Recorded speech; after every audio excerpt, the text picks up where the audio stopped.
Okay, so I must admit I'm having some second thoughts about completing this boat for various reasons. After I did the dives on over in the summer, I suddenly realised that it's such a massive palaver to get the boat in and out of the water that this is going to be such a nuisance with its size.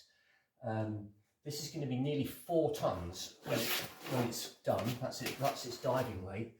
And I just can't cope with dealing with 4 tons. My machine will lift about 2.5, so I can cope with the other boat. But I don't know. I just don't know what to do. I've got options. I mean, it's such a shame to not finish it as I've done the worst of it to put these battery pods on, and I've gone to such a lot of trouble with it. But on the other hand, I don't want to go spending like another year slogging away and then have a boat that I can't control or can't operate. And I was speaking to one of the guys from the harbour, and I don't think they would let me keep it in the harbour permanently, you know, a massive steel boat without any insurance, because it's nearly impossible to get insurance for an uncertified boat. So I don't know quite what to do. I got a few options at the moment. I mean, I'm definitely going to build another boat. That's the plan. But anyway, for today, I've just got a couple of little minor things to do. I'm going to fix this thing for my brother. Nothing spectacular. I'm not sure if I've put the video on of me making the penetrators for Jodie B. I replaced all the electrical penetrators, so I think I'll put that up in a minute. The other thing I'm going to do is I'm going to just going to do a little review of this tube notcher that I've bought, which leaves a bit to be desired. Anyway, I'll do that. Quick, play the jingle.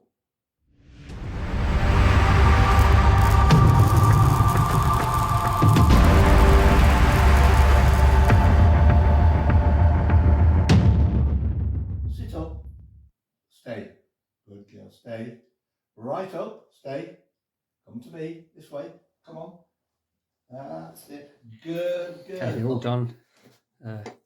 Just tested no ring. It's pretty good. I'm not going to push them in. They're just a little bit of a tight fit. I'm not going to push them in now until I've got the O-rings for these. And what happened last time is that there was when I pushed these in, I just didn't think they went in properly because it's very, very tight fit. So what I'm going to do this time is I'm actually going to make a little thing to help compress the O-ring, a bit like a piston ring compressor, something that just helps it get started. And I think that'll help. These O-rings are all good. I've got the need to do some pipe notching, and I've never had a pipe notcher, and that's why I actually broke the drill press, because I tried to notch pipe in the drill and it sort of worked. Anyway, I bought this kind of cheap tube notcher, which, to be quite honest with you, leaves a bit to be desired. I mean, I'm not even sure the make of it, to be honest, but there's quite a lot of slop there in the spindle, and I thought there were bearings in it, but there aren't, and it's just a bush. This bit is completely not square, so that needs modifying, and this bit here, that isn't square either, although it's better. We'll have to see how it goes. But it was dirt cheap, so you get what you pay for. It does say, be sure to carefully align the drill press spindle and the pipe notcher spindle to prevent binging. We definitely don't want any binging around here. Finished that, just welded that piece back on, and I've also got this. This is going to be it's like part of a, what do you call it, like a roof rack thing for a customer. I've finished the welding. I'm just going to put some acid on both of these all these parts, just to get them cleaned up. I'm going to do that outside. I'll add some safety glasses, because this stuff is absolutely lethal. This is why I'm doing it out here, and I'm not going to go anywhere near it. It's awful, this stuff. I don't know what it is. Hydrochloric acid or something. Flipping hideous. Absolutely hideous stuff. It works a treat for cleaning up well. So we like to do things properly here. Guernsey Submarine. So we shall just give this a nice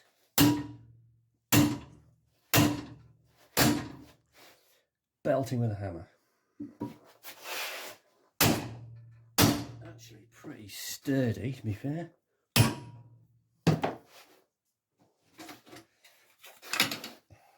Right. Better. I mean, can't polish a turd, can you? So I think I'm going to clamp it down about at that sort of angle, simply because then I can get the pipe out there, and I don't think it won't really matter anyway. So I've cramped it down with one bolt, but I think I'm going to put another one on, just because I think I probably should. 5/8, sort of a silly size is that? I thought they were metric in China. I don't know. Right. I think that's about it. Right, so it's all locked down. Pull that out. Now we've got to work out how to put the hole saw on. So this is 30mm, which is the one I need to cut. It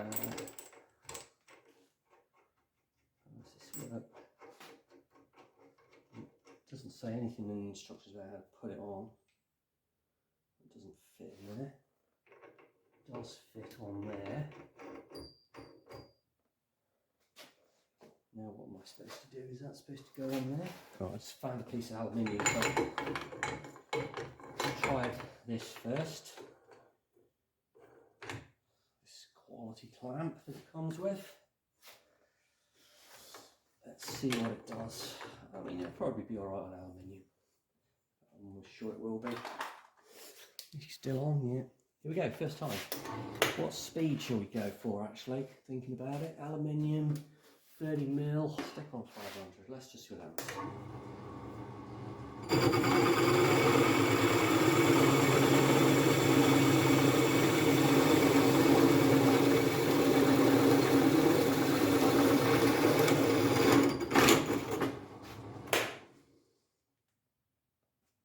Well, to be fair, it's kind of made mincemeat of that, so it did hold it nice and rigid, and that's pretty good. So yeah, credit where it's due, it's good for that. I haven't got a piece of 30mm scrap, so I'm just going to put this piece of 50 in, I think it's 50, just to see what happens. That's that 280. Some slop on it. See what happens.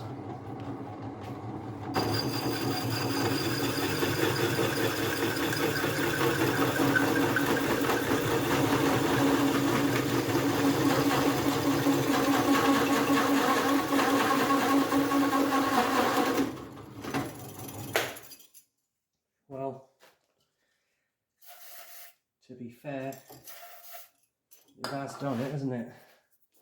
And there was a bit of, could you see there was a bit of jiggle on that, but it's done it anyway, so let's get on with the proper job. Come on in, come on, in you go, come on, Ruby, in.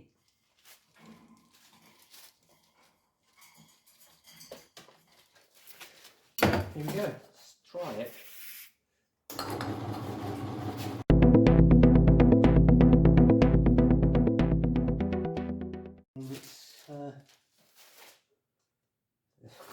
It's almost lined up. I mean,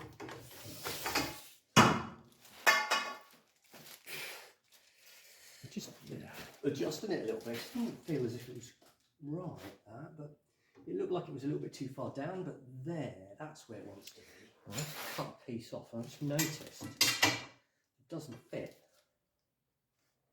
And see, have I messed up here? Could well be. This is a 30mm hole saw, or rather 29.77 hole saw, and this is actually 30, so this isn't really a fair test because there's no way it's going to fit, or not properly.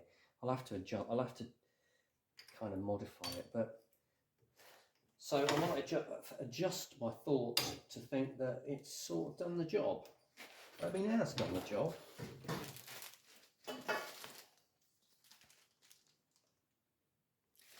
So it is, in fact, just, the blade is just a tiny bit too far forward. Okay, so I've just taken the grinder to it and just tidied it up a little bit, and I've just taken a little bit off on the inside to compensate for the fact that the tube, my tube hole saw wasn't quite the right size. It was a little bit, tiny bit small. But look, I've just done it, and to be fair, it isn't a bad notch. It's not perfect, but it's certainly good enough for what I want. It means I can get a decent weld in there, and I mean, it could do with it being a little bit closer there, to be honest, but I think it'll be all right. So, you know, it was cheap, but it's done the job, so I think I'm going to give it a thumbs up. Why not? Cheap and cheerful. So I've cleaned off all the cleaned off the acid, and now look, you can see that the part is actually, see how it's all dull? Ooh. The acid sort of dulls it a bit, so you just buff it back up to shininess. Hold it in the vise. Right, so what I do, you're supposed to have one of these on a grinder thing. I have got one, just never got around to setting it up, so I just use this one on the drill.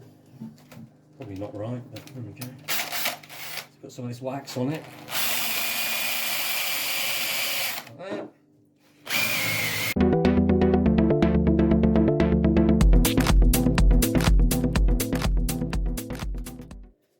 And we're back to two nice shiny joints. That's how I do it anyway.